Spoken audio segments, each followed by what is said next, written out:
The New York Knicks are in a very interesting situation because they're clearly going all in to compete for a championship, sending out a lot of their future first-round draft picks to bring in Mikal Bridges and round out that starting lineup. They've got their franchise star in Jalen Brunson locked up on a long-term contract, and really they've locked up most of their core pieces on long-term contracts. Even though it's clear that they've gone all in, are we sure that they're good enough to compete with the top tier of contenders in the NBA right now? As is usually the case, that's a difficult question to answer and it's going to require some nuance, but that's why you're here. So we're going to try and figure out the answer in this video. As always, if you enjoy the video or you find it informative, please consider leaving a like and subscribing because it really does help support the channel. All that out of the way, let's jump into it. You knew we were going to have to talk about it, but you can't talk about the New York Knicks without talking about Julius Randle. First things first, I want to establish this right off the bat.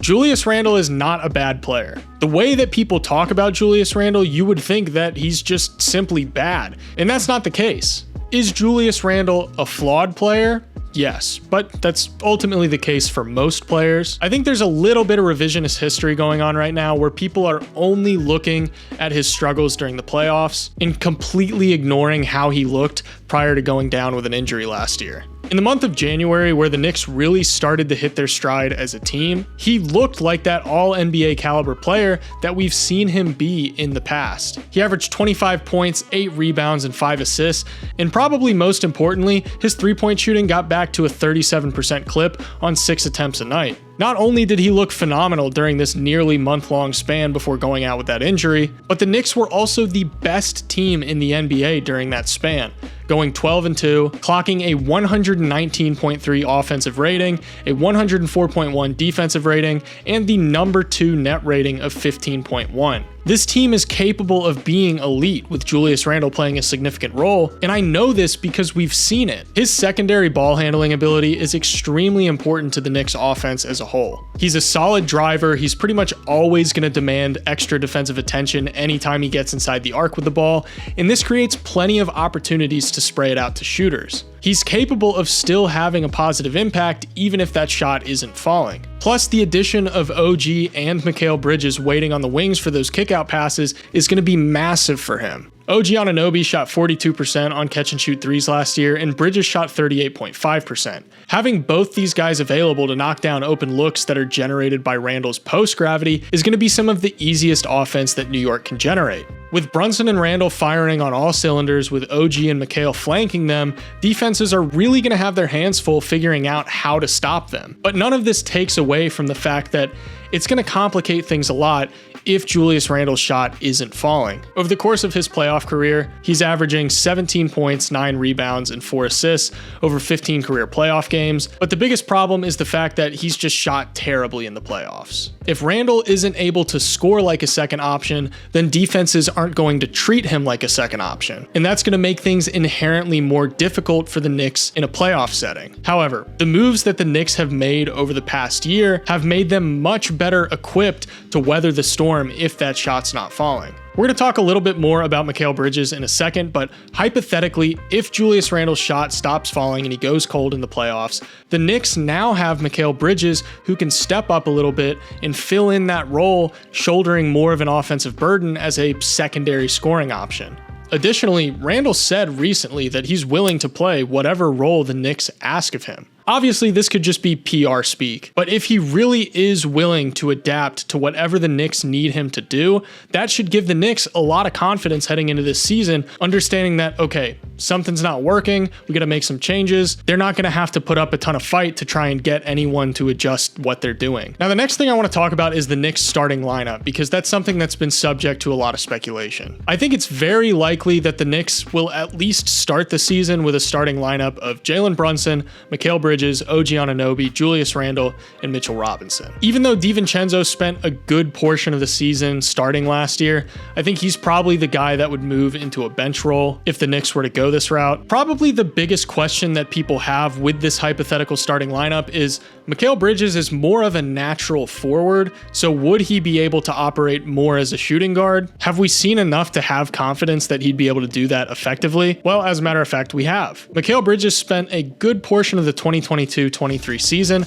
operating as a shooting guard. And we can look at that time spent as a shooting guard to kind of get an idea of how he's going to operate in this role. Now, for context, I looked at lineup data where he would have been playing as a 2 guard, and this was predominantly in lineups with Cam Johnson and Dorian Finney-Smith. During the 2022-23 season, they spent 908 total possessions on the floor together. In those possessions, Mikal scored 27.6 points per 75 on 62% true shooting. This included 7 3-point attempts per 75 as well, and he hit his threes at an efficiency of 40%. If he did this for the Knicks, that would be fantastic. But I think the big takeaway here is he's not going to be the number 1 or number 2 option like he was for the Nets. Instead, he's going to be probably playing more as a 3rd option. If he was able to do that as more of a 1st/2nd option for the Nets, then I imagine he'll be even more efficient as a 3rd option for the Knicks. I really don't think that you want Mikal Bridges to be your number 1 scoring option, but he's shown that he can scale up a little bit when it's necessary. The ball is going to be in Brunson and Randle's hands most of the time, and there's a lot of evidence that Bridges is going to benefit from a more scaled back specified role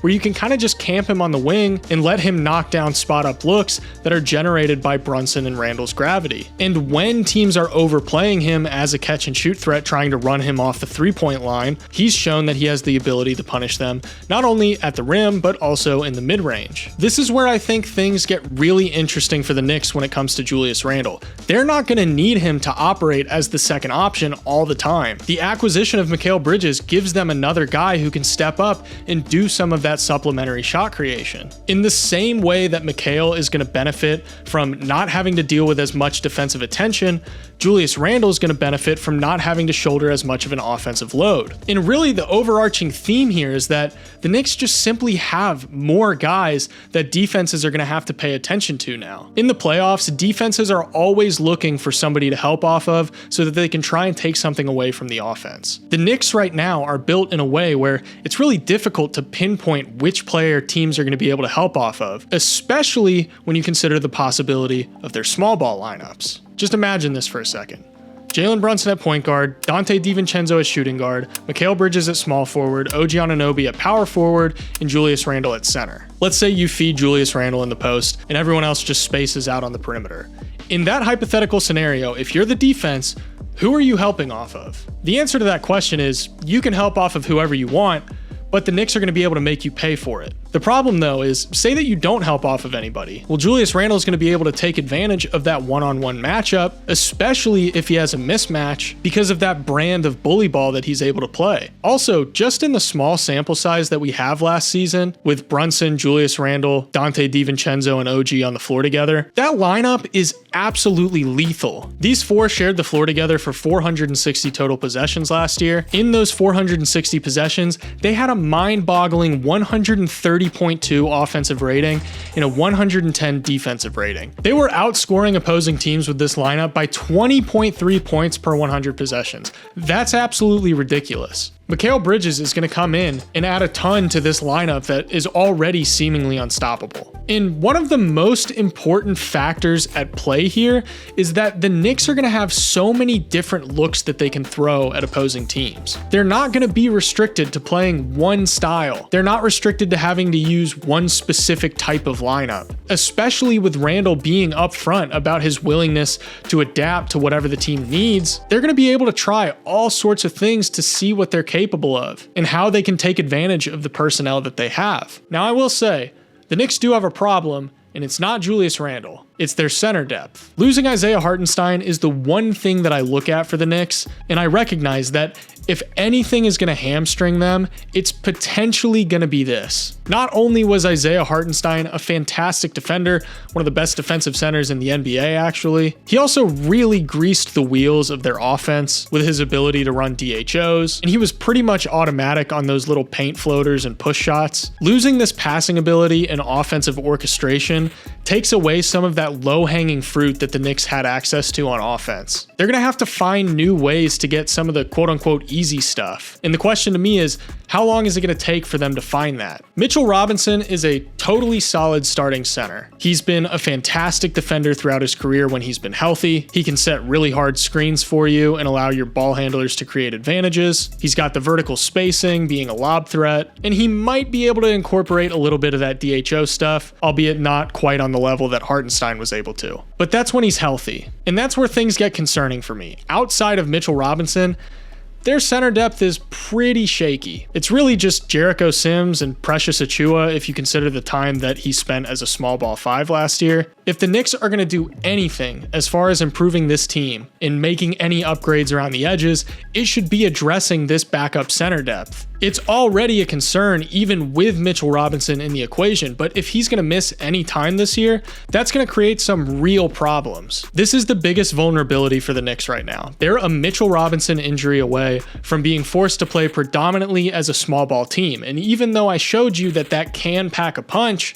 it's going to take away some of their flexibility, and it also removes one of their best defensive pieces from the picture. You don't want to be restricted to playing one way. In the playoffs, flexibility is key more so than just depth for the sake of depth. But to put a bow on all of this, are the Knicks in that top tier of contenders? The cop-out answer is, we're just gonna have to wait and see. But the only thing that would be keeping me from putting them in that upper echelon of contenders is that center depth. Another Mitchell Robinson injury is a real legitimate concern, and I just don't know if they have the pieces to weather that storm. They're a backup center away from me feeling really good at their chances in the Eastern Conference, and I even said last year, if any team is gonna beat Boston, it's gonna be the Knicks, and I still feel that way heading into this season. I think right now, on paper, they are good enough to where if I looked up one day and they were in the NBA Finals, I wouldn't be surprised. So do you guys think that the Knicks are in that top tier contenders? Let me know in the comments below.